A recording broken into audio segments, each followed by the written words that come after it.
ಬಹುಶಃ ಈ ದೇವಸ್ಥಾನವನ್ನು ಜೀರ್ಣೋದ್ಧಾರ ಮಾಡುವುದರ ಮೂಲಕ ಈ ದೇವಸ್ಥಾನಕ್ಕೊಂದು ವಿಶೇಷವಾದಂಥ ಒಂದು ಮೆರುಗನ್ನು ಕೊಟ್ಟಂತವರು ಶ್ರೀ ಕುರುಂಜಿ ಅವರು. ಬಹುಶಃ ಇವತ್ತು ನಾವು ಈ ಚೆನ್ನಕೇಶವ ದೇವಸ್ಥಾನದ ವಿಶೇಷವಾದಂತಹ ಒಂದು ಹೊಸ ಕಾರ್ಯಕ್ರಮವನ್ನು ಬಗ್ಗೆ ಮಾತನಾಡುವಾಗ ಬಹುಶಃ ಕುರುಂಜಿ ಅವರನ್ನ ನೆನಪಿಸಿಕೊಳ್ಳುವಂಥದ್ದು ಬಹಳ ಅತ್ಯಗತ್ಯ.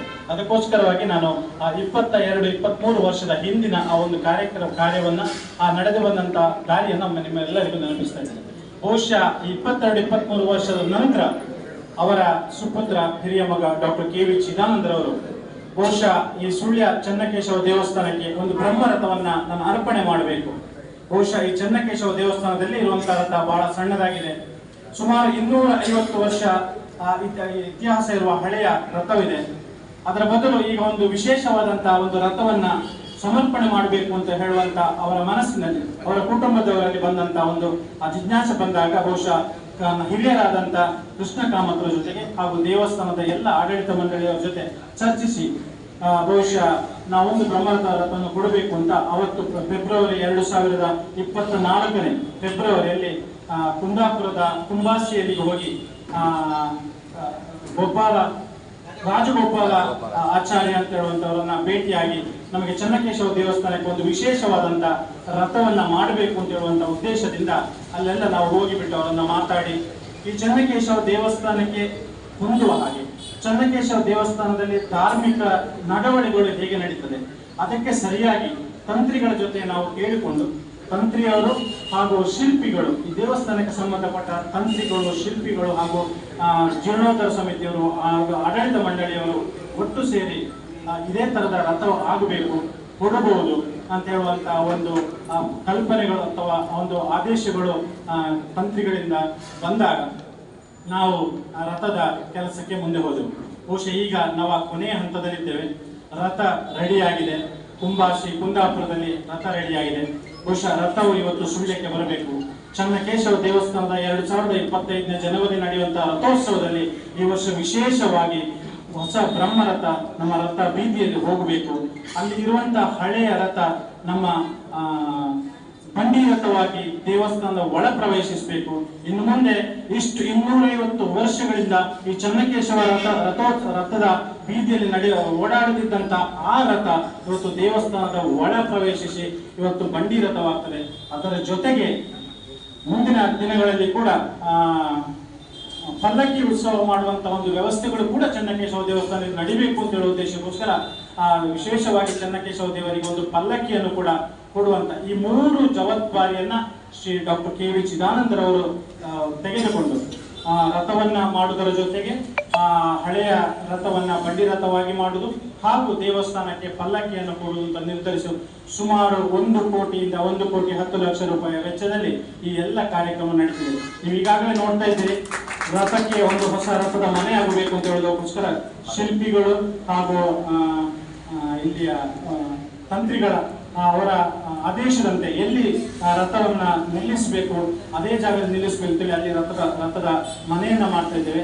ಜೊತೆಗೆ ಜಾತ್ರೋತ್ಸವ ದಿವಸ ರಥ ಎಲ್ಲಿ ಬಂದು ನಿಲ್ಬೇಕು ಅಲ್ಲಿ ಫುಲ್ ಕಾಂಕ್ರೀಕರಣ ಆಗಬೇಕು. ಕಾಂಕ್ರೀಕರಣ ಆಗಿ ಆ ರಸ್ತೆ ಉದ್ದಕ್ಕೂ ಎಲ್ಲಿ ಹೋಗಿ ಕಾಂಕ್ರೀಟಿಗೆ ರಸ್ತೆ ಟಚ್ ಅಲ್ಲಿವರೆಗೆ ಕಾಂಕ್ರೀಕರಣ ಮಾಡ್ಲಿಕ್ಕಿದೆ. ಈ ಎಲ್ಲ ಕೆಲಸಗಳು ಕೂಡ ಇನ್ನು 15-20 ದಿವಸಗಳಲ್ಲಿ ನಾವು ಮಾಡಿ ಮುಗಿಸ್ಬೇಕಾಗ್ತದೆ.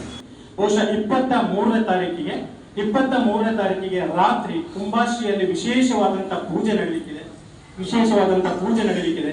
ಪೂಜೆ ನಡೆದ ನಂತರ 24ನೇ ತಾರೀಕಿಗೆ ಇಡೀ ದಿವಸ ಆ ರಥ ಕುಂಬಾಸಿಯಿಂದ ಪುತ್ತೂರಿಗೆ ತಲುಪಲಿಕ್ಕೆ 1 ದಿವಸ ಬೇಕಾಗ್ತದೆ. ಈ ವಿಷಯ ಹೇಗೆ ಅಂತಂದ್ರೆ ಬಹುಶಃ ನಾನು ಇತ್ತೀಚೆಗೆ ತಿಳಿದುಕೊಂಡಾಗೆ ಕಳೆದ ಒಂದು 20-25 ವರ್ಷದಿಂದ ಯಾವ ದೇವಸ್ಥಾನಕ್ಕೂ ಕೂಡ ಒಂದು ರಥ ಹೋಗುತ್ತಿದ್ರೆ ಅದು ನಮ್ಮ ನಾಗರಾಜ್ ಶೆಟ್ಟರ ಗಣೇಶ್ ಟ್ರಾನ್ಸ್ಪೋರ್ಟ್ ಹೇಳುವಂತಹ ಟ್ರಕ್ ನಲ್ಲಿ ಹೋಗ್ತಾ ಇದಂತೆ. ಸೊ ಅವರ ಟ್ರಕ್ ನಲ್ಲಿ ಆ ರಥ ಬರ್ಲಿಕ್ಕಿದೆ. ಸೊ ಅಲ್ಲಿಂದ ಬೆಳಿಗ್ಗೆ ವಿಶೇಷವಾಗಿ ಮೆರವಣಿಗೆ ಜೊತೆಗೆ ರಥವು ಬಂದು 24ನೇ ತಾರೀಕಿಗೆ ಸಂಜೆ ಆ ಪುತ್ತೂರಿನಲ್ಲಿ ಬಂದು ಅದು ಹಾಲ್ಟ್ ಆಗ್ಲಿಕ್ಕಿದೆ. ಅದನ್ನ ನಾವು ಜಾಗ ಇನ್ನು ನಿರ್ಣಯ ಮಾಡಬೇಕು. ಬಹುಶಃ ತೆಂಕಿಲದಲ್ಲಿ ಗೌಡ ಸಂಘದ ಹಾಲಿನ ಎದುರುಗಡೆ ಜಾಗ ಇದೆ, ಅಲ್ಲಿ ನಾವು ನಿಲ್ಲಿಸಬಹುದು ಅಂತ ಅಂದ್ಕೊಂಡಿದ್ದೇವೆ. 25ನೇ ತಾರೀಕಿಗೆ ಮಧ್ಯಾಹ್ನಕ್ಕೆ ಆಗುವಾಗ ನಾವು ಆ ರಥವನ್ನ ಅಲಂಕಾರ ಮಾಡಿ ಆ ರಥ ಅದೇ ಟ್ರಕ್ನಲ್ಲಿ ನಾವು ತಂದು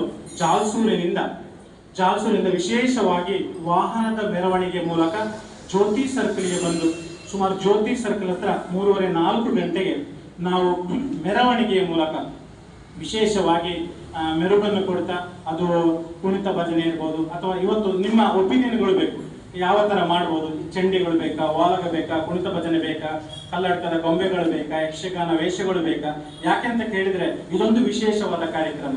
ಬಹುಶಃ ಚನ್ನಕೇಶವ ದೇವಸ್ಥಾನದಲ್ಲಿ ವಿಶೇಷ ರಥ ಬರುವುದನ್ನ ನಾವಂತೂ ಕಂಡಿಲ್ಲ. ಮುಂದೆ ಬಹುಶಃ ನಾವು ಕಾಣ್ಲಿಕ್ಕೆ ಇನ್ನೊಂದೆಷ್ಟೋ ವರ್ಷ ಬೇಕಾಗುವುದು. ಸೊ ಇದೊಂದು ಇತಿಹಾಸ ಬರೆಯುವಂತ ಕಾರ್ಯಕ್ರಮ ಹಾಗೂ ನಮಗೆಲ್ಲರಿಗೂ ಕೂಡ ಒಂದು ಭಕ್ತಿಯಲ್ಲಿ ಬಹುಶಃ ಇದೊಂದು ವಿಶೇಷ ಕಾರ್ಯಕ್ರಮ. ಇನ್ನು ಮುಂದೆ ನಮ್ಮ ಮಕ್ಕಳ ಕಾಲದಲ್ಲಿ ಇಂಥ ಒಂದು ವಿಶೇಷ ಕಾರ್ಯಕ್ರಮ ಇಲ್ಲಿ ನಡೆಯುವುದೇ ಹೊರತು ಇದು ಬಹುಶಃ ನಾವು ಕಾಣುವಂತ ಮೊದಲ ಹಾಗೂ ಕೊನೆಯ ವಿಶೇಷ ಕಾರ್ಯಕ್ರಮ ಅಂತ ನಾನು ಅಂದುಕೊಂಡಿದ್ದೇನೆ. ಸಭೆಗೆ ಬಹುಶಃ 3:30-4 ಗಂಟೆ ಜ್ಯೋತಿ ಸರ್ಕಲ್ನ ಮೆರವಣಿಗೆಯ ಮೂಲಕ ಬಂದು ಈ ಚನ್ನಕೇಶವ ದೇವಸ್ಥಾನದಲ್ಲಿ ಅವತ್ತು ರಥ ಭೂಸ್ಪರ್ಶ ಮಾಡಲಿಕ್ಕೆ ಇಲ್ಲ. ಬಹುಶಃ ವಿಶೇಷವಾಗಿ ನಮಗೆ ಕೃಷ್ಣ ಕಾಮತ್ರವರು ಬಹುಶಃ ಅವರ ಎಲ್ಲ ನಿರ್ದೇಶನದಂತೆ ಇಷ್ಟು ದಿವಸ ನಾವೆಲ್ಲ ಕೆಲಸ ಮಾಡ್ಕೊಂಡು ಬರ್ತಾ ಇದ್ದೇವೆ. ವಿಶೇಷವಾಗಿ ಕ್ರೇನ್ನ ಮೂಲಕ ಇಲ್ಲಿ ದೇವಸ್ಥಾನದ ಮುಂಭಾಗದಲ್ಲಿ ಹಲಗೆಯ ಮೂಲಕ ಆ ರಥವನ್ನ ಇಳಿಸಿ ಹಲಗೆಯ ಮೇಲೆ ಇಡ್ತೇವೆ. ಭೂಸ್ಪರ್ಶ ಆಗ್ಲಿಕ್ಕೆ ಇಲ್ಲ. 31ನೇ ತಾರೀಕಿಗೆ ಬೆಳಿಗ್ಗೆ ಶ್ರೀ ಡಾಕ್ಟರ್ ಕುರುಂಜಿ ವೆಂಕಟರಂಗೌಡ ಅವರ ಕುಟುಂಬದವರು ತಂತ್ರಿಗಳ ಸಮ್ಮುಖದಲ್ಲಿ ದೇವಸ್ಥಾನದವರೆಗೆ ಆ ರಥವನ್ನು ಸಮರ್ಪಣೆ ಮಾಡ್ತಾರೆ. 31ನೇ ತಾರೀಕಿಗೆ ಬೆಳಿಗ್ಗೆ. 1ನೇ ತಾರೀಕಿನ ರಾತ್ರಿ ಆ ರಥದ ಮನೆಗೆ ವಾಸ್ತು ಹೋಮ, ನಾವು ಹೇಗೆ ಮನೆಯಲ್ಲಿ ಹೇಗೆ ಪೂಜೆ ಮಾಡ್ತೇವೆ ಅದೇ ತರ ವಾಸ್ತು ಹೋಮ, ಹವನ ಇತ್ಯಾದಿ ಕಾರ್ಯಕ್ರಮಗಳೆಲ್ಲ ನಡೀತದೆ. 2ನೇ ತಾರೀಕಿನ ಬೆಳಿಗ್ಗೆ ಸುಮಾರು 9:30 ಗಂಟೆಯಿಂದ 10:30 ಗಂಟೆಯ ಸಮಯದಲ್ಲಿ ಈ ರಥವನ್ನ ಭೂಸ್ಪರ್ಶ ಮೇಲೆ ನಿಲ್ತದೆ. ತದನಂತರ ರಥದ ಮನೆಯ ಒಳಗಡೆ ರಥ ಹೋಗ್ತದೆ. ತದನಂತರ ನಿಮಗೆ ಧಾರ್ಮಿಕ ಕಾರ್ಯಕ್ರಮ ಎಲ್ಲರಿಗೂ ಗೊತ್ತಿರ್ತದೆ. ನಂತರ ಕೊಡಿ ಏರ್ತದೆ, ನಂತರ ರಥ ಹೊರಗಡೆ ಬರ್ತದೆ, ಮತ್ತೆ ರಥೋತ್ಸವ ಎಂದಿನಂತೆ ನಡೀತದೆ. ಎಷ್ಟು ಕಾರ್ಯಕ್ರಮ ನಡೀತದೆ. ಈ ಕಾರ್ಯಕ್ರಮ ಇಷ್ಟು ನಡೆಯುವಾಗ ನಿಮ್ಮೆಲ್ಲರ ಸಹಾಯ ಬೇಕು. ಇದಕ್ಕೊಂದು ವಿಶೇಷವಾದಂತಹ ಸಮಿತಿ ಬೇಕು. ಎಷ್ಟು ಕಾರ್ಯಕ್ರಮವನ್ನ ಮಾಡಬೇಕಾದ್ರೆ ನಮಗೆ ನಿಮ್ಮೆಲ್ಲರ ಈ ಸುಳ್ಯ ತಾಲೂಕಿನ ಎಲ್ಲ ಧಾರ್ಮಿಕ ಹಿರಿಯ ಮುಖಂಡರುಗಳು ನೀವು ನಮ್ಮ ಜೊತೆ ಇರಬೇಕು. ಇದು ನಮ್ಮ ತಾಲೂಕಿನ ಕಾರ್ಯಕ್ರಮ. ಡಾಕ್ಟರ್ ಕೆ ವಿ ಚಿದಾನಂದರವರು ಬಹಳಷ್ಟು ಭಕ್ತಿಯಿಂದ ಪ್ರೀತಿಯಿಂದ ತನ್ನ ತಂದೆ ಕಟ್ಟಿ ಬೆಳೆಸಿದಂತ ಅಥವಾ ಒಂದು ವಿಶೇಷವಾಗಿ ಮಾಡಿದಂತ ಈ ದೇವಸ್ಥಾನದಲ್ಲಿ ತಾನು ಕೂಡ ಏನೋ ಒಂದು ಮಾಡಬೇಕು ಅನ್ನೋ ಉದ್ದೇಶದಿಂದ ವಿಶೇಷವಾಗಿ ರಥವನ್ನ ಅರ್ಪಣೆ ಮಾಡ್ತಿದ್ದಾರೆ. ಆ ಕಾರ್ಯಕ್ರಮದಲ್ಲಿ ನೀವೆಲ್ಲರೂ ಭಾಗವಹಿಸು. ಅಲ್ಲೊಂದು ಅರಳಿ ಮರ ಬಂದು, ಅಶ್ವತ್ಥ ಮರ ಬಂದು ಆ ಕಟ್ಟೆ ಒಡೆದು ಹೋಗಿದೆ. ಆ ಕಟ್ಟೆಯನ್ನು ಕೂಡ ಇದೇ ಸಮಯದಲ್ಲಿ ಮಾಡಬೇಕು ಅಂತ ಹೇಳುವಂತ ಒಂದು ಚಿಂತನೆ ಬಂದಾಗ ಬಹುಶಃ ಅದನ್ನು ಕೂಡ doctor K V Chidananda sir ಅವರು ವಿಶೇಷವಾಗಿ ಚನ್ನಕೇಶವ ದೇವಸ್ಥಾನದ ಒಳಗಡೆ ದುರ್ಗೆ ಗುಡಿಯನ್ನು ಮಾಡಿರುವಂತ ಅರುಣ ಅಂತ ಹೇಳುವಂತ ಇಂಜಿನಿಯರ್ ಅನ್ನ ಕರೆಸಿ ಅದಕ್ಕೂ ಕೂಡ ಅವರು ವಿಶೇಷವಾಗಿ ಮಾಡಬೇಕು ಅಂತ ಹೇಳಿದ್ರೆ ಅವರು ಕೂಡ ಈ ರಥೋತ್ಸವದ ಮುಂಚೆಗೆ ಆ ಹೊಸ ಕಟ್ಟೆ ಕೂಡ ನಿರ್ಮಾಣ ಆಗ್ತದೆ. ದೇವರ ಕೆಲಸದಲ್ಲಿ ನಾವು ಭಾಗಿಯಾಗಿದ್ದೇವೆ. ನಾವು ಬಂದಿರತಕ್ಕಂಥದ್ದು ನಿಜವಾಗಿ ಒಂದು ಒಳ್ಳೆಯ ವಿಷಯವನ್ನು ತಿಳಿದು ನಿಮ್ಮ ಒಂದು ಇದಕ್ಕೆ ಬಂದಿದ್ದೇವೆ. ಬಹಳ ಸಂತೋಷ. ಇವತ್ತು ನೀವು ಕೋಟೇಶ್ವರದಿಂದ ರಥ ಲಕ್ಷ್ಮೀನಾರಾಯಣ ಆಚಾರ್ಯ ಅಂತ ಹೇಳಿ ಬಹಳ ಪ್ರಸಿದ್ಧಿಯಾಗಿರ್ತಕ್ಕಂಥ ಜನ ಅವರು ಮಾಡಿರ್ತಕ್ಕಂಥ ಒಂದು ಬ್ರಹ್ಮರಥ. ಅದರ ಹೈಟ್ ಜಾಸ್ತಿ ಇದ್ರೆ ಮರಗಳನ್ನು ಕೂಡ ಕಡಿಯತಕ್ಕಂಥ ವ್ಯವಸ್ಥೆಗಳು ಕೂಡ ಆಗಬೇಕಾಗ್ತದೆ. ನನಗೆ ಇನ್ನೂ ಕೂಡ ನೆನಪಾಗ್ತದೆ. ಯಾಕೆಂತ ಹೇಳಿದ್ರೆ ಮಂಗಳೂರಿನ ಇದರ ಹತ್ರ ಬ್ರಿಡ್ಜ್ ಇದೆ. ಆ ಬ್ರಿಡ್ಜಿನಲ್ಲಿ ನಮ್ಮ ರಥ ಅಲ್ಲಿಂದ ಅಲ್ಲಿಗೆ 1 ಸೆಂಟಿಮೀಟರ್ ಇದರಲ್ಲಿ ಅದು ಪಾಸ್ ಆಯಿತು. ಇಲ್ಲ ಇದ್ರೆ ಅದು ಅಷ್ಟು ಹೈಟ್ ಬರ್ತದೆ, ಎಷ್ಟು ಹೈಟ್ ಬರ್ತದೆ ಅಂತ ನಮಗೆ ಗೊತ್ತಿಲ್ಲ. ಇದು ಸ್ವಲ್ಪ ಚಿಕ್ಕದಿರ್ಬೋದು. ಚಿಕ್ಕದಿದ್ರೆ ಪರವಾಗಿಲ್ಲ. ಕೆಲವು ಜಾಗದಲ್ಲಿ ಅದು ಬರಲಿಕ್ಕೆ ಕಷ್ಟ ಆಗ್ತದೆ. ಅದನ್ನು ಕೂಡ ಎಲ್ಲ ನೋಡಿಕೊಂಡು ಇವತ್ತು ನೀವು ತೆಗೆದುಕೊಂಡು ಬಂದರೆ ಒಳ್ಳೆಯದು. ಅದಕ್ಕೆ ನಮ್ಮೆಲ್ಲರ ಸಹಕಾರ ಇದೆ ಅಂತ ಹೇಳ್ತಕ್ಕಂಥ ಇಂಥ ಒಳ್ಳೆಯ ಕೆಲಸಕ್ಕೆ ನಾವು ಸದಾ ಇದ್ದೇವೆ ಅಂತ ಹೇಳಲಿಕ್ಕೆ ಇಚ್ಛೆ ಪಡ್ತಾ ಇದ್ದೇನೆ. ಮತ್ತು ದೊಡ್ಡ ಜನಸಮೂಹ ಸೇರುವಂಥದ್ದು ಒಳ್ಳೆಯದು. ಯಾಕಂತ ಹೇಳಿದರೆ ಲೀಲಾಧರ ಆವಾಗ ಹೇಳಿದಾಗ ಇನ್ನು ಈ ತಲೆಮಾರಿಗೆ ರಥವನ್ನು ಸಮರ್ಪಣೆ ಮಾಡಲಿಕ್ಕೆ ಇರಲಿಕ್ಕಿಲ್ಲ. ಆ ಹಿನ್ನೆಲೆಯಲ್ಲಿ ಇಡೀ ಊರೇ ಅದನ್ನು ಕಣ್ತುಂಬುವಂಥ ಕೆಲಸ ಕಾರ್ಯಗಳನ್ನು ಮಾಡುವಂಥದ್ದು ಒಳ್ಳೆಯದು. ಇಡೀ ಅಲ್ಲಿ ಎಲ್ಲರನ್ನ ಸೇರಿಸಿಕೊಂಡು ಒಂದು ಗ್ರಾಮದಲ್ಲಿ ಸೇರಿಸಿ ಅವರಿಗೆ ಒಂದು ಆಮಂತ್ರಣಗಳು ಹೋಗಿ ಆ ರೀತಿಯಾಗಿ ಇಡೀ ಸುಳ್ಯದ ಜನತೆಯಲ್ಲಿ ಪಾಲ್ಗೊಳ್ಳುವ ರೀತಿಯಲ್ಲಿ ಮಾಡುವುದು ಒಳ್ಳೆಯದು ಅಂತ ಅನಿಸ್ತದೆ. ಭಜನಾ ಮಂಡಳಿ ಎಲ್ಲರನ್ನು ಜೋಡಿಸಿಕೊಂಡು ವಿಶೇಷವಾಗಿ ಬ್ರಹ್ಮರಥವನ್ನು ನಾವು ಇಲ್ಲಿಗೆ ಬರಮಾಡಿಕೊಳ್ಳಬೇಕು ಅಂತ ನಾನು ಕೇಳ್ಕೊತಾ ಇದ್ದೀನಿ. ಅದಕ್ಕಾಗಿ ಬೇಕಾದಂತ ತಯಾರಿಗಳನ್ನು ಇಲ್ಲದ ಡಾಕ್ಟರು ಎಲ್ಲರನ್ನು ಸಂಪರ್ಕಿಸಿ ಇವತ್ತು ಎಲ್ಲರನ್ನು ಕರೆಸಿದ್ದಾರೆ. ಅದಕ್ಕಾಗಿ ಎಲ್ಲರೂ ಸಹಕಾರ ನೀಡಬೇಕು. ಬ್ರಹ್ಮರಥೋತ್ಸವವನ್ನು ಇಲ್ಲಿ ಕೊಡುಗೆಯಾಗಿ ನನ್ನ ರೂಪದಲ್ಲಿ ದೇವರೂಪದಲ್ಲಿ ಕೊಡ್ತಾ ಇದ್ದೀವಿ.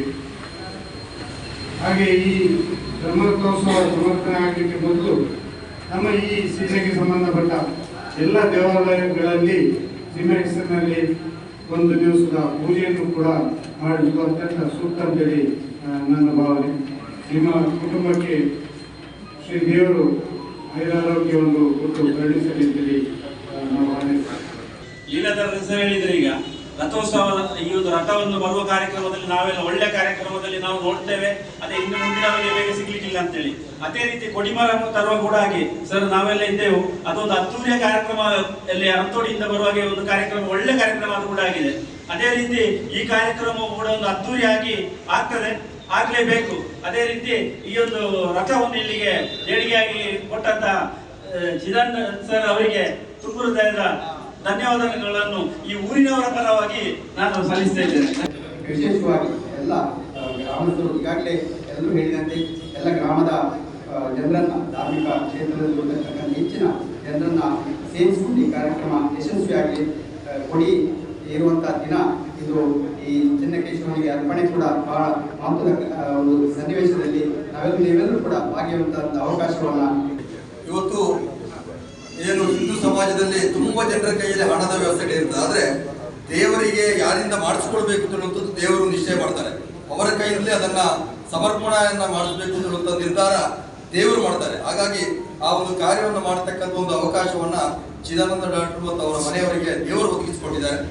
ಇವತ್ತು ತುಂಬಾ ಜನ ಹಿರಿಯರು ಎಲ್ಲ ಹೇಳಿದ ಹಾಗೆ ರಥ ಬರುವಂತ ಸಂದರ್ಭದಲ್ಲಿ ನಮ್ಮ ನಿತ್ಯಾಣ್ಣ ಹೇಳಿದರು, ಅದನ್ನೊಂದು ರೀತಿಯ ಟೆಕ್ನಿಕಲ್ ವಿಷಯಗಳನ್ನ ಕೂಡ ಅಲ್ಲಿ ತಿಳ್ಕೊಳ್ಬೇಕಾಗ್ತದೆ. ಲಾರಿಯ ಹೈಟ್ ಆಗಿರ್ಬೋದು, ರಥದ ಎತ್ತರ ನೋಡಿ ಮುಂಚಿತವಾಗಿ ದಾರಿ ಉದ್ದಕ್ಕೆ ಅದರಲ್ಲಿ ಬಂದು ನೋಡುವಂತ ಒಂದು ವ್ಯವಸ್ಥೆಯನ್ನು ಮುಂಚಿತವಾಗಿ ಮಾಡಬೇಕು. ಯಾಕಂತ ಹೇಳಿದ್ರೆ ತುಂಬಾ ಕಾರ್ಯಕ್ರಮಗಳಾಗುವ ಸಂದರ್ಭದಲ್ಲಿ ನಾವು ದಾರಿಯಲ್ಲಿ ನಿಂತು ಕಾಯುವಂತ ಸ್ಥಿತಿ ನಿರ್ಮಾಣ ಆಗ್ತದೆ. ಅದಾಗಬಾರ್ದು. ಸಮಯಕ್ಕೆ ಸರಿಯಾಗಿ ಆಗಮನ ಆದಾಗ ಜನರು ಕೂಡ ಒತ್ತಡದಲ್ಲಿ ಇರ್ತಾರೆ. ಹಾಗಾಗಿ ಆ ಕಾರ್ಯಕ್ರಮ ಸರಿಯಾಗಿ ವ್ಯವಸ್ಥಿತವಾಗಿ ನಡೀಬೇಕು.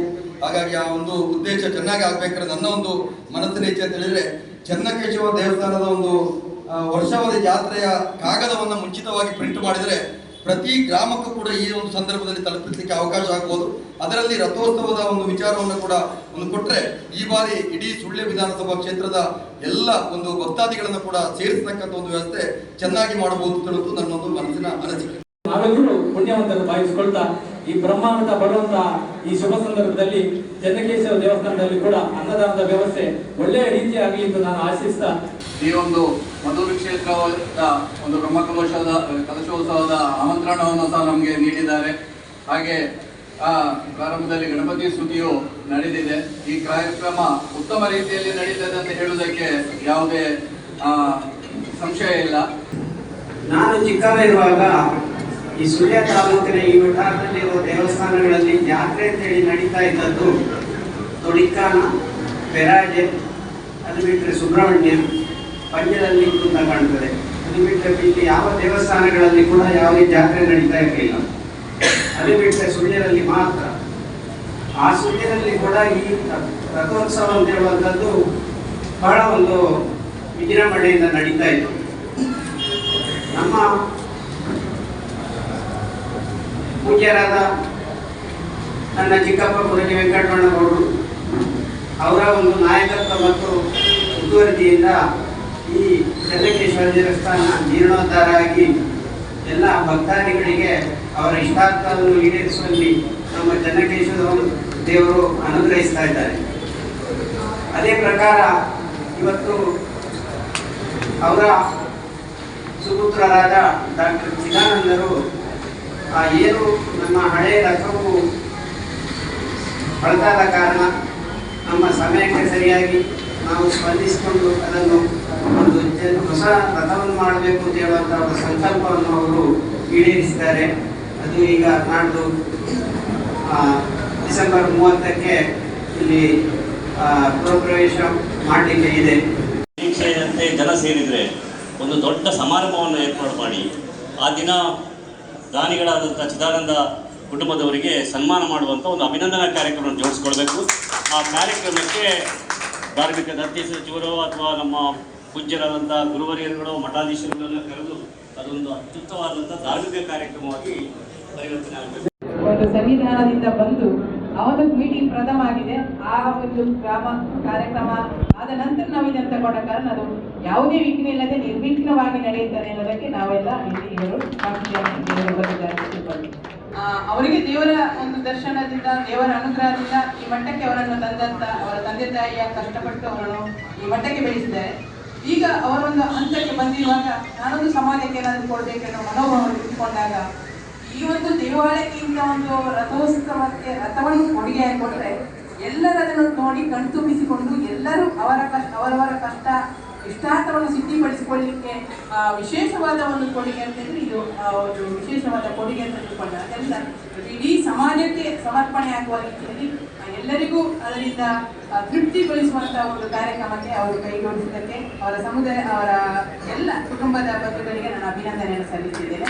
ಅದಕ್ಕೆ ಮಧೂರು ಮಹಾಗಣಪತಿಯ ಕ್ಷೇತ್ರದಿಂದ ಬಂದು ನಾನು ಬ್ರಹ್ಮಕಲಶೋತ್ಸವಕ್ಕೆ ನಮ್ಮಲ್ಲೆಲ್ಲ ಬೇಡಿಕೊಂಡಿದ್ದಾರೆ. ಅವರ ದೇವರ ಪರವಾಗಿ ಅವರು ವಿನಂತಿ ಮಾಡಿಕೊಂಡಿದ್ದಾರೆ. ನಾವೆಲ್ಲ ಹೆಚ್ಚಿನವರು ಮಧೂರು ಮಹಾಗಣಪತಿ ಕ್ಷೇತ್ರಕ್ಕೆ ಹೋಗದವರು ಯಾರು ಇರ್ಲಿಕ್ಕಿಲ್ಲ ಅಂತ ಹೇಳ್ತೇನೆ. ನಾನು ಕೂಡ ಅಲ್ಲಿ ಒಬ್ರು ಬರ್ತೇನೆ. ನಾನು ಈಗಲ್ಲ, ನಾನು 10-15 ವರ್ಷದಿಂದ ಒಳ್ಳೆಯ ದಿನ ಅಂದರೆ ಇವತ್ತು ನಾವು ಇಲ್ಲಿ ಸೇರಿದ್ದು ಕೂಡ ದೇವರ ನಕ್ಷತ್ರದಲ್ಲಿ ಅಂತ ಕಾಣುತ್ತದೆ ನನಗೆ. ನಾಳ್ದು ಕೂಡ ಹಾಗೆ 2ನೇ ತಾರೀಕಿಗೆ ನಾವು ಎಣಿಸುವುದು ದೇವರ ನಕ್ಷತ್ರದಲ್ಲಿ, ಬೇರೆ ಯಾವುದೇ ದಿನ ಇಲ್ಲ ಅಂತ ಹೇಳಿದರು ನಮಗೆ. ನಾವು ಹೋಗಿ ಕೇಳುವಾಗ ದೈವಜ್ಞರು ಹೇಳಿದರು, ಅವರು ಮೊದಲೇ ಮಾಡಿಟ್ಟಿದ್ರು ರೆಡಿ ಮಾಡಿ, ನಮಗೇನು ಕೇಳಲಿಕ್ಕಿರಲಿಲ್ಲ, ಇದೇ ದಿವಸ ಆಗಬೇಕು ಅಂತ ಹೇಳಿದರು. ಅವರೇ ಗೊತ್ತಿರಲಿಲ್ಲ. ನೋಡುವಾಗ ನಕ್ಷತ್ರ ನೋಡುವಾಗ ದೇವರ ನಕ್ಷತ್ರವೇ ಉಂಟು ಆ ದಿವಸ. ಅದು ಒಂದು ಭಾಗ್ಯ. ನಾವು ಯಾವಾಗಲೂ ನೋಡೋದುಂಟು, ಏನಾದರೂ ಕೆಲಸ ಮಾಡೋದಿದ್ರೆ ಒಳ್ಳೆ ನಕ್ಷತ್ರ ಯಾವುದು ಅಂತ ನೋಡುವಾಗ ಮೊದಲು ನೋಡೋದೇ ದೇವರ ನಕ್ಷತ್ರವನ್ನು ನೋಡಿ, ನಂತರ ಅದು ಅಲ್ಲಿ ಅವತ್ತು ಯಾರಿಗಾದರೂ ತಂತ್ರಿಗಳಿಗೆಲ್ಲ ಆಗದಿದ್ದರೆ ಮತ್ತೆ ಬೇರೆ ನೋಡು. ಈ ರೀತಿಯಾಗಿ ಒಂದು ಒಳ್ಳೆಯ ಸುಸಂದರ್ಭ ಹಾಗೂ ಒಳ್ಳೆಯ ಒಂದು ಕಾರ್ಯಕ್ರಮ. ಜೀರ್ಣೋದ್ಧಾರ ಸಮಿತಿಯಿಂದ ಹೇಳಿ ಈ ಒಂದು ಚನ್ನಕೇಶವ ದೇವಸ್ಥಾನದ ಅಭಿವೃದ್ಧಿ ಸುಮಾರು 23 ವರ್ಷಗಳ ಹಿಂದೆ ಇಲ್ಲಿ ಆಯಿತು. ಅದಕ್ಕೆ ಬಹಳಷ್ಟು ಮಂದಿ ದಾನಿಗಳು ಎಲ್ಲರೂ ಬಹುಶಃ ಇಲ್ಲಿದ್ದವರೆಲ್ಲ ಪ್ರತಿಯೊಬ್ಬರು ಸಹ ದಾನ ಮಾಡಿದ್ದಾರೆ. ಅವರೆಲ್ಲ ನಾಮಫಲಕಗಳು ಅಲ್ಲಿದ್ದಾವೆ. ನಾನು ಹೀಗೆ ಕಳೆದ ಸರ್ತಿ ನಾವು ರಥೋತ್ಸವ ಆಗುವಾಗ ನಾವು ನಿಂತ್ಕೊಂಡಿದ್ದೆವು. ತೆಂಗಿನಕಾಯಿ ರಥಕ್ಕೆ ಹೊಡಿಬೇಕು. ಆಗ ನಿಂತ್ಕೊಂಡಿರುವಾಗ ನಾವು ನೋಡಿದಾಗ ನನಗೆ ಅನಿಸಿದ್ದು, ಡಾಕ್ಟರ್ ನಮಗೊಂದು ಹೊಸ ರಥ ಆಗಬೇಕಲ್ಲ ಅಂತ ಹೇಳಿದ್ದಾರೆ. ಅವತ್ತಿನಿಂದ ಇದು ಪ್ರಾರಂಭ ಆಯಿತು, ಒಂದು ಯೋಚನೆ, ರಥ ನಮಗೆ ಆಗಬೇಕು ಅಂತೇಳಿ. ಮತ್ತೆ ನಮ್ಮದು ಬ್ರಹ್ಮಕಲಶೋತ್ಸವ ಶ್ರೀರಾಮ ಮಂದಿರದ್ದು ಬ್ರಹ್ಮಕಲಶೋತ್ಸವ ಆದ ದಿವಸ ಕೃಷ್ಣಕಾಮಂತರು ಎಲ್ಲ ಅಲ್ಲಿ ಸಿಕ್ಕಿದ್ರು. ನಾವು ಈ ಒಂದು ಯೋಚನೆಯನ್ನು ಮಾಡಿದ್ದನ್ನು ಅವರಿಗೆ ಹೇಳಿದರು. ಕೃಷ್ಣಕಾಮಂತರು ಯಾರು ರಥ ಮಾಡ್ತಾರೆ ಒಳ್ಳೆಯದು ನಮ್ಮ ಇದಕ್ಕೆ ಅಂತೇಳಿ. ಈಗಾಗಲೇ ನಮಗೆ ಗೊತ್ತಿತ್ತು, ಸುಬ್ರಹ್ಮಣ್ಯದಲ್ಲಿ ಈಗ ನಿತ್ಯಾನಂದ ಮುನ್ನೋಡಿಯವರ ಸಮಯದಲ್ಲಿ ಬ್ರಹ್ಮರಥ ಅರ್ಪಣೆ ಆಗಿದೆ. ಅದೇ ರೀತಿ ಮಾಲಿಂಗೇಶ್ವರಕ್ಕೆ ಬ್ರಹ್ಮರಥ ಅರ್ಪಣೆ ಆಗಿದೆ. ಅದೇ ರೀತಿ ಇತ್ತೀಚೆಗೆ ಅಲ್ಲಿ ಸಹ ಒಂದು ಅರ್ಪಣೆ ಆಗಿದೆ. ನಾವು ಒಂದು ಮಾಡಬೇಕಲ್ಲ ಅಂತ ಹೇಳುವಾಗ ಅವತ್ತು ಹೌದು, ನನಗೆ ನಮ್ಮ ಇದಕ್ಕೆ ಬರ್ತಾರೆ ನಾಳೆ ಕೋಟೇಶ್ವರದವರು, ಅವರು ರಥ ಮಾಡೋದ್ರಲ್ಲಿ ಬಹಳ ಪ್ರವೀಣರು. ಸುಮಾರು 69 ರಥ ಮಾಡಿದ್ದಾರೆ. ಅಯೋಧ್ಯೆಗೆ ಸಹ ಅವರೇ ರಥ ಮಾಡ್ತಾ ಇದ್ದಾರೆ ಈಗ ಅಂತೇಳಿ ಹೇಳಿ ನೆಕ್ಸ್ಟ್ ಡೇನೇ ಅವರು ಬಂದರು. ಅವರನ್ನು ಮೀಟ್ ಮಾಡಿ ಎಲ್ಲ ವಿಷಯಗಳನ್ನು ನಾವು ತಿಳ್ಕೊಂಡೆವು. ಇದೆಲ್ಲ ಅಂದರೆ ಭಾಗ್ಯ. ಯಾಕೆಂದರೆ ನಾವು ನೆನೆಸಿದಾಗ ಒಬ್ಬರು ಸಿಕ್ಕಿ ಬಂದು ಅದರ ವಿಚಾರವನ್ನು ಮಾತಾಡಿ ಕೂಡಲೇ ಅದನ್ನೊಂದು ವ್ಯವಸ್ಥಿತವಾಗಿ ಮಾಡಲಿಕ್ಕೆ ಒಪ್ಪಿಗೆ ಕೊಡುವಂಥ ಘೋಷ ಇದು ಎಲ್ಲ ದೇವರ ದಯೆ ಅಂತೇಳಿ ನಾವು ಹೇಳ್ಬೋದು. ಆದ್ರಿಂದಾಗಿ ಅವರು ಕೂಡಲೇ ವಿಚಾರವನ್ನು ಹೇಳಿದರು. ಅದೇ ಸಂದರ್ಭದಲ್ಲಿ ನಮ್ಮ ವೈದ್ಯಕೀಯ ವೃತ್ತಿಯಲ್ಲಿ 52 ವರ್ಷ ನಾವು ವೈದ್ಯಕೀಯ ಮಹಾವಿದ್ಯಾಲಯದಲ್ಲಿ ಆಯಿತು ಅಂತೇಳಿ ಹೇಳಿ ನಮ್ಮ ಎಲ್ಲ ವೈದ್ಯರುಗಳು ಒಂದು ಕೋಟೇಶ್ವರದಲ್ಲಿ ಒಂದು ಗೆಟ್ ಟುಗೆದರ್ ಇತ್ತು. ಅದು ನಾವು ಇದಕ್ಕಾಗಿ ಎಲ್ಲ ಮಾಡಿದ್ದು. ಅದಿರುವ ಸಂದರ್ಭದಲ್ಲಿ ನಾನು ಅಲ್ಲಿಗೆ ಹೋದೆ, ರಥ ತಯಾರು ಮಾಡುವಂಥ ಅವರ ಫ್ಯಾಕ್ಟ್ರಿಗೆ ಹೋಗಿ ಅಲ್ಲಿ ಯಾವ ರೀತಿಯಲ್ಲಿ ರಥ ಮಾಡ್ತಾ ಇದ್ದಾರೆ ಅಂತೇಳಿ ಹೇಳಿ ಎಲ್ಲ ನೋಡಿದೆ. ಕಂಪ್ಯೂಟರೀಕೃತ ಇದರಲ್ಲಿ ಉತ್ತಮ ರೀತಿಯಲ್ಲಿ ವಾಸ್ತು ಶಿಲ್ಪಿಗಳ ಒಂದು ಕರೆಕ್ಟ್ ಆದ ಒಂದು ಇದಕ್ಕೆ ಸರಿಯಾಗಿ ಹಲವಾರು ಗ್ರಂಥಗಳೆಲ್ಲ ಇದ್ದುವಲ್ಲಿ ಒಂದು ರಥ ಮಾಡಬೇಕಿದ್ರೆ ಅದಕ್ಕೆ ಯಾವ ರೀತಿಯ ಒಂದು ವ್ಯವಸ್ಥೆ ಆಗಬೇಕು ಅಂತ ಹೇಳಿ ಬಹಳ ಒಳ್ಳೆಯ ರೀತಿಯಲ್ಲಿ ಸೂಚನೆ ನಮಗೆ ಬಂತು. ಮಾಡಬಹುದು, ನಿಮ್ಮ ನಕ್ಷತ್ರ ದೇವರ ನಕ್ಷತ್ರ ಎಲ್ಲ ಹೊಂದಿಕೊಂಡು ಬರ್ತಾ ಇದೆ, ಆದ್ರಿಂದಾಗಿ ರಥವನ್ನು ಸಮರ್ಪಣೆ ಮಾಡಬಹುದು ಅಂತ ಹೇಳುವಂತ ಒಂದು ಇದು ಸೂಚನೆ ಬಂತು. ಅದೇ ರೀತಿ ನಾವು ಬೇಕಾದಂತ ಈ ಒಂದು ರಥಕ್ಕೆ ಯಾವ ರೀತಿಯ ಮರವನ್ನು ಉಪಯೋಗಿಸಬೇಕು ಹಾಗೂ ಅದಕ್ಕೆ ಏನೇನು ಆಗಬೇಕು ಅಂತೇಳಿ ಕೃಷ್ಣಕಾಮಂತರು ಮತ್ತೆ ಅವರ ಮಗ ಎಲ್ಲ ಸೇರಿಕೊಂಡು ಈ ವಿಚಾರವಾಗಿ ನಾವು ಕೂಲಂಕಷವಾಗಿ ಡಿಸ್ಕಸ್ ಮಾಡಿ ರಥದ ವಿಚಾರದಲ್ಲಿ ಮುಂದುವರೆದೆವು. ಅದರ ಮೇಲೆ ಯಾವ ರೀತಿ ಅದಕ್ಕೆ ಅದರ ಕನ್ಸ್ಟ್ರಕ್ಷನ್, ಅದರಲ್ಲಿ ಯಾವ ರೀತಿಯ ದೇವರ ಚಿತ್ರಗಳು ಅಥವಾ ಇನ್ನಿತರ ಬೇಕು, ಅದಕ್ಕೂ ಒಂದು ಕ್ರಮ ಇದೆ ಅಂತ ಹೇಳಿ ಎಷ್ಟು ದೊಡ್ಡದು ಇರಬೇಕು, ಎಷ್ಟು ಹೈಟ್ ಇರಬೇಕು, ಈ ದೇವಸ್ಥಾನಕ್ಕೆ ಅದು ಎಷ್ಟು ದೊಡ್ಡ ರಥ ಆಗಿರಬೇಕು, ಅದಕ್ಕೆ ಸರಿಯಾಗಿ ಆಗುವಂಥದ್ದು. ಈಗದ ರಥ ಬರೀ 6 ಅಡಿ ಎತ್ತರ ಇದೆ, ಇದು ಬಹುಶಃ ಸುಮಾರು ಒಂದು 12-12.5 ಅಡಿ ಎತ್ತರ ಬರ್ತದೆ, 12 ಅಡಿ ಎತ್ತರ ಬರ್ತದೆ ಈ ಬ್ರಹ್ಮರಥ ಈಗ ನಾವು ಮಾಡುವಂಥದ್ದು. ಅದರಿಂದಾಗಿ ಅದೆಲ್ಲ ಈ ಒಂದು ವಾಸ್ತುಶಿಲ್ಪಿಯ ಇದರಲ್ಲಿ ಅದಕ್ಕೆ ಸರಿಯಾಗಿ ರಾಜಗೋಪಾಲಾಚಾರ್ಯ ಶಿಲ್ಪಿ ಈಗ ನಾವು ಮಾಡ್ತಾ ಇರೋದು, ಅವರ ತಂದೆ ಕಾಲದಿಂದಲೇ ಅವರು ಈ ರಥವನ್ನು ಮಾಡುವಂತ ಒಂದು ಕಾರ್ಯಕ್ರಮವನ್ನು ಇಟ್ಟುಕೊಂಡಿದ್ದಾರೆ. ಅವರ ಮುಖಾಂತರ ನಾವು ಈ ಒಂದು ರಥ ಮಾಡೋದು ಅಂತೇಳಿ ತೀರ್ಮಾನ ಮಾಡಿದೆವು. ಆದರೆ ನಾನೊಂದು ಕಂಡೀಷನ್ ಹಾಕಿದೆ, ನೆಕ್ಸ್ಟ್ ರಥೋತ್ಸವಕ್ಕೆ ನನಗೆ ರಥ ಸಿಗಬೇಕು, ಹಾಗಿದ್ರೆ ಮಾತ್ರ ಮಾಡುವ ಅಂತೇಳಿ. ಅದಕ್ಕೇನು ಒಪ್ಪಿದ್ರು. ಆದ್ರಿಂದಾಗಿ ಈ ವರ್ಷ ರಥವನ್ನು ಈ ಡಿಸೆಂಬರ್ ಅಂತ್ಯದಲ್ಲಿ ಸಿಕ್ಕುವಾಗೆ ಮಾಡಿ ಅದಕ್ಕೆ ಬೇಕಾದಂತಹ ಕಾರ್ಯಕ್ರಮಗಳು, ವಾಸ್ತು ಪೂಜೆ ಇತರ ಇದೆಲ್ಲ ಮಾಡಿ ಅದರ ಆಲಯದೊಳಗೆ ಅದನ್ನು ನಿಲ್ಲಿಸುವುದು, ಮಾರ್ಗದ ದಿವಸ ಅದನ್ನು ತೆಗೆದು ಅದನ್ನು ಹೊರಗೆ ತಂದು ಭೂಸ್ಪರ್ಶ ಮಾಡಿ ಮತ್ತೆ ಅದಕ್ಕೆ ಬೇಕಾದಂತಹ ರಥವನ್ನು ಕಟ್ಟಬೇಕು. ಅದಕ್ಕೆ ಸುಬ್ರಹ್ಮಣ್ಯದವರು ಸ್ಪೆಷಲಿಸ್ಟ್, ಮಲೆಕುಡಿಯರು ಮಾಡುವಂಥದ್ದು, ಮತ್ತೆ ಅದಕ್ಕೆ ಬೇಕಾದ ಬೆತ್ತ, ಅದಕ್ಕೆ ಫಾರೆಸ್ಟ್ ಡಿಪಾರ್ಟ್ಮೆಂಟ್ ಇಂದ ಪರ್ಮಿಷನ್ ಬೇಕು. ಅದನ್ನೆಲ್ಲ ಮಾಡಿಸಿ ಎಲ್ಲ ಬೇಕಾದ ವ್ಯವಸ್ಥೆಗಳನ್ನು ಪ್ರತಿಯೊಂದರಲ್ಲಿ ಮಾಡಿದ್ದೇವೆ. ಅತ್ತೆ, ಇದು ನನ್ನ ಬರ್ಡೇ ಗಿಫ್ಟ್. ಇದೆಲ್ಲ ಜೀವನದಲ್ಲಿ ನನಗೋಸ್ಕರ ತಗೊಂಡ್ಬಂದಿದ್ದಾರೆ. ನಿನ್ ಮೇಲೆ ತುಂಬಾ ಚೆನ್ನಾಗಿ ಕಾಣುತ್ತೆ. ಇದು ತುಂಬಾ ಚೆನ್ನಾಗಿದೆ ಅಲ್ವಾ? ತುಂಬಾ ಚೆನ್ನಾಗಿದೆ.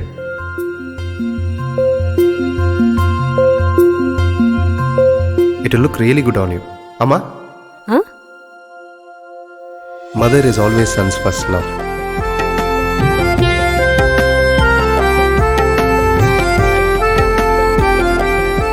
ಪ್ರತಿ ಪೀಳಿಗೆಯ ಪ್ರೀತಿಯ ಮಳಿಗೆ GL ಆಚಾರ್ಯ ಜುವೆಲ್ಲರ್ಸ್.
ಮನೋಶಕ್ತಿ ಅನ್ನುವಂತ ಒಂದು ಶಿಬಿರದ ಮೂಲಕ ಸಂಕಲ್ಪವನ್ನ ಹೇಗೆ ಮಾಡಬೇಕು, ಆ ಸಂಕಲ್ಪವನ್ನ ಮಾಡಬೇಕಾದ್ರೆ ನಮ್ಮ ಮೈಂಡ್ ಅಂದ್ರೆ ಸ್ಟೇಟ್ ಆಫ್ ಮೈಂಡ್ ಅಂತ ಏನ್ ಕರೀತಾರೆ, ಆ ಮನಸ್ಸು ಯಾವಾಗ ಯಾವ ಸ್ಥಿತಿಯಲ್ಲಿದ್ದಾಗ ಈ ಸಂಕಲ್ಪ ಮಾಡಿದ್ರೆ ಅದು 100% ನೀನ್ ಪಡಿಬಹುದು. ನೀನೇನು ಬಯಸ್ತೀಯೇ, ನಿನ್ನ ಜಾತಕ ಸರಿ ಇಲ್ಲದೆ ಹೋಗ್ಲಿ, ಏನಾದ್ರೂ ಆಗಿರ್ಲಿ, ಗ್ರಹ ಗತಿಗಳೆಲ್ಲ ಉಲ್ಟಾನೇ ಆಗಿರ್ಲಿ, ನಿನ್ನ ಸಂಕಲ್ಪ ಸರಿ ಇದ್ರೆ, ನಿನ್ನ ಪ್ರಾರ್ಥನೆ ಸರಿ ಇದ್ರೆ ಹೇಗೆ ನಿನ್ನ ಗುರಿಯನ್ನ ಮುಟ್ಟಬಹುದು ಅನ್ನೋದನ್ನ ನಾವು ಒಂದಷ್ಟು ಗಂಟೆಗಳ ಅಥವಾ ಒಂದು ಕೆಲವು ದಿನಗಳವರೆಗೆ ನಿನ್ನ ಮನಸ್ಸನ್ನ ಹೇಗೆ ಪ್ರಿಪೇರ್ ಮಾಡ್ಕೋಬೇಕು, ಸಂಕಲ್ಪ ಮಾಡ್ಬೇಕಾದ್ರೆ ನಿನ್ನ ಗುರಿಯನ್ನ ಹೇಗೆ ನಿರ್ಣಯ ಮಾಡಬೇಕು ಅನ್ನೋದನ್ನ ಮನೋಶಕ್ತಿ ಮೂಲಕ ಪ್ರತಿಯೊಬ್ಬರಿಗೂ ತಲುಪಿಸುವಂತ ಕೆಲಸವನ್ನು ಮಾಡ್ತಾ ಇದ್ದೀವಿ ನಾವು. ಅದನ್ನೇ ಮನೋಶಕ್ತಿನಲ್ಲಿ ಒತ್ತಿ ಒತ್ತಿ ಹೇಳ್ತೀವಿ. ನೀವು ಅರ್ಥ ಮಾಡ್ಕೊಳ್ಳಿ, ನಿಮ್ಮ ಜೀವನ ನಿಮ್ಮ ಕೈಯಲ್ಲಿದೆ. ನಿಮ್ಮ ಭಾವನೆ ಬದಲಾದ್ರೆ ನಿಮ್ಮ ಬದುಕು ಬದಲಾಗ್ತದೆ. ನಿಮ್ಮ ಭಾವನೆ ಬದಲಾಯಿಸ್ಕೊಳ್ಳಿ, 100% ನಿಮ್ಮ ಬದುಕು ನಿಮಗ್ ಬೇಕಾದಂತೆ ನಡೆಸ್ಕೋಬಹುದು, ಬದಲಾಯಿಸ್ಕೋಬಹುದು.